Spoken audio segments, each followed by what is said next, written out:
Welcome to Terran TV. Today is a special day in Ghana, as you know, in our politics. Today is 7th January 2025, and I'm here with my friend and colleague, a brother, and everything, Daniel Mensah. To be to be properly accorded, is Mr. Daniel Mensah. Mr. Daniel, you're welcome to Terran TV. Thank you, brother. And I'm privileged to be here with you today. Okay. And I believe today is going to be an interesting day. Yeah, sure. Today is especially in Ghana. Most African countries are here because of one important occasion, and that's the inaugural day of the president-elect, His Excellency John Dramani Mahama, who has just been sworn in as the president of the Republic of Ghana. So let's do a bit of recap of why today, and we just go back to 7 December. We know that Ghanaians went to the polls to elect a new president. Yeah. Okay, so in our constitution, every 4 years there must be an election.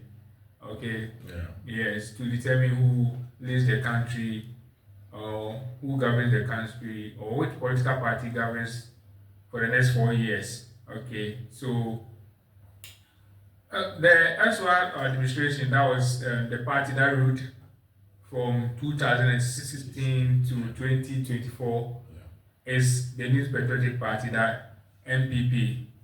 In general, how do you assess their performance? What are some of the things that you think went well, and some of the things that you think should be done differently as the new president has been sworn in? Basically, Yeah. we can't say that Yeah. they didn't do anything. Okay.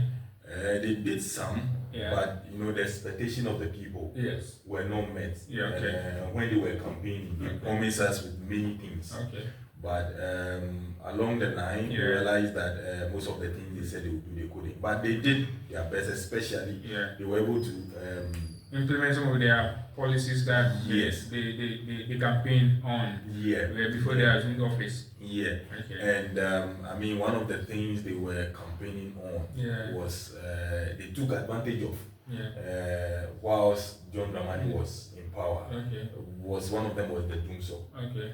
And I recently realized that the Doomsor itself was taken from, or let's say originated from, now it's part of an English word. Now when you spell it, you don't see any red underline. Okay. Yes, So because of it has become popular. Yes.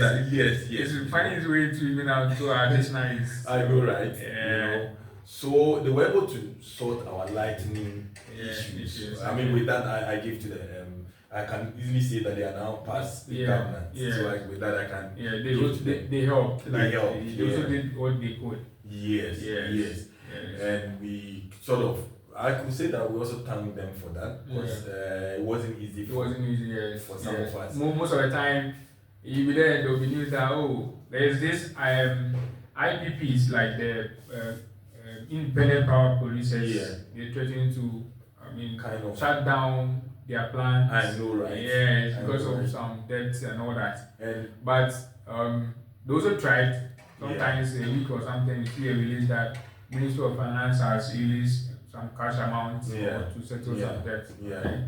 So they did their best. In connection to our energy crisis, they did their best there. And most of the policies that they brought in, especially during their campaigning time, as in with this free SHS stuff. At a point, it helped. It helped. But it has its own challenges. Yes. And looking at the two, let's say, looking at the advantage and then the disadvantage, which one was so occurrence, which one was so effective, which one was so kind of the people of Ghana or the nation Ghana were complaining about. Not recently though, but during that period or during their era, with this free SHS thing, you could see some parents complaining that it would have been better if they paid the fees, because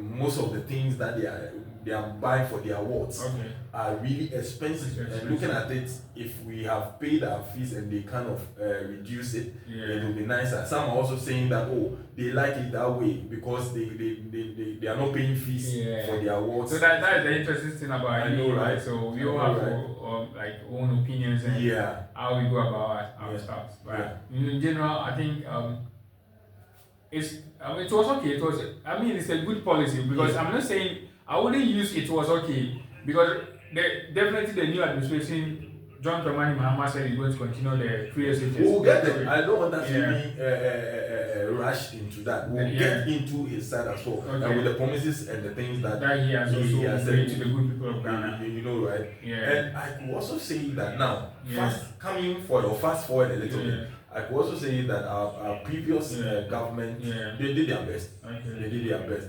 And of course, we are not here to criticize anybody. No. We are here to speak the mind of the youth. Yes. Of we also stakeholders of this country. Yes, stakeholders of the exactly. Yeah. So we are here to also speak our mind because it's a nation of freedom of speech. Yes. So we are not here to kind of say anything to hurt anybody. We are not politicizing any issue. Yes.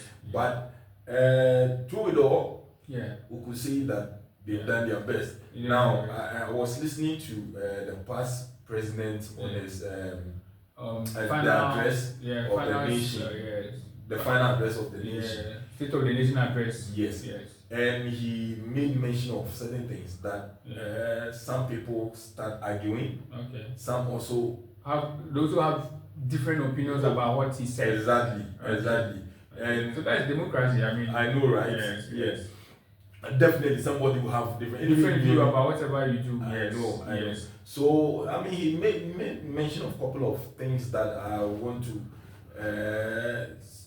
just share my view on maybe one or two of them. Which he said that the nation is not, if I'm not quoting myself. The nation is not broke, right? Yes, I read that. I think that quote somewhere. But I really, disagree. Not disagree per se, but I really don't understand why he's saying the nation is not broke. Meanwhile, we've borrowed money and we are in debt. You know, so I don't know. Maybe you have something to say on that. So it's okay. I also agree in a way, but what I would say is that for what he said that the country is not broke. If you have money, I think he was only talking about reserves, like whatever reserves that the country has. But if you measure the reserves that the country have and the liability, like the amount of debt that we are in, you can't compare the two. So definitely you say that I'm leaving behind something. Me was coming out, me and I said, but also nipa na obeji and I say nipa na owujana bibi no what I say. Ojana Japade no. If you also work out do how utia. But it's nipa na ka say now we discuss the mama ni and I will jam me. So we discuss can you car. You realize at the end of the day there's nothing left. Nothing left, Yeah, so it's kind of definitely Obeka say one thing I say, he has left nothing. You better try so at least you leave something. But when you compare the debt that the country we find ourselves in great. If you do there's nothing left. And you see, I'm not even cutting you. We are on the same track, but I'm not trying to shift the focus again. Because I realized that in his speech, one of the things that we were all expecting that he should touch on is the cathedral thing. And my there's a lot of controversy around that cathedral. And my worry is that the country was then in debt. And you decide to build. People felt that we needed more schools. We needed more hospitals than cathedrals and all that. But the cathedrals already are being built by the churches. And especially as at now, there is nothing tangible to even point to that this is how the building looks like. I know, right? You understand? So definitely there will be agitations and questions all over. Yes, about that particular investment. So I was rather expecting that in your speech you give us some idea. Anyway, is the project still going on? What is happening? Why is it on hold? Yeah. I mean, we should know something because it's not that small money that was invested into that, you know. But all the same, we are hoping that this new government. So now on that, on the same topic, on the same cathedral thing, do you prefer? Although I don't want us to prejudge or do like or we should just quickly, because we'll touch on the new government as well. But we are on the past governments now, and some of the things that they did that was good and that was not that.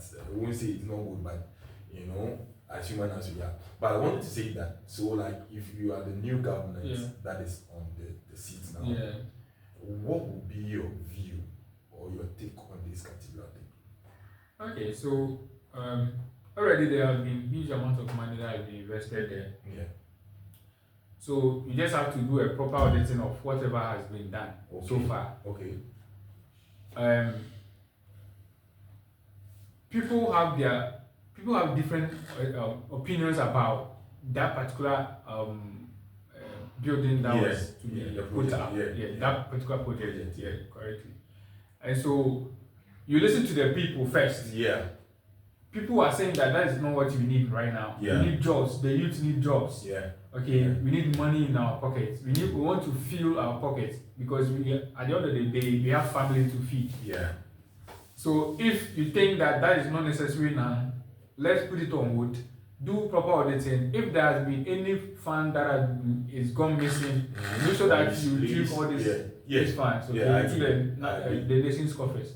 So for me, if I can't speak for the president because but he knows better. People be arrested for this? Oh, definitely you can use this fund for your own benefits. Of course. Because what is meant to be is supposed to be. Of course. So if at the end of the day there's an auditing and there's money missing or the money has gone to individual pockets, definitely they have to do something about it. Definitely they have to do something about it. Yes, because the money is not meant for individuals. It was meant to build a nation. Yes. So if it didn't happen, let's look at where it went wrong. If there will be need for it, we will do it. But at this current situation, I don't think we need the cathedral now. That is my opinion. I also sort of side with this opinion because the reason I'm also saying this is because maybe you are the one who's there to build a cathedral for the nation. But looking at the whole thing also, do we really need cathedral now? For now, no. Because so why don't we rather channel our resources, our money into building more roads, building more hospitals, building more schools, providing jobs.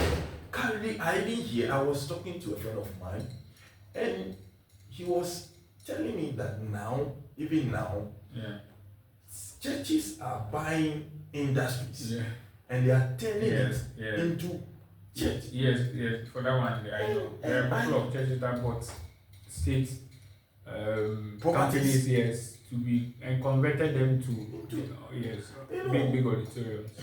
Anyway, I mean there are more to discuss on this issue, but today we are here to talk about the constitutional day. Yes. So there's a new president.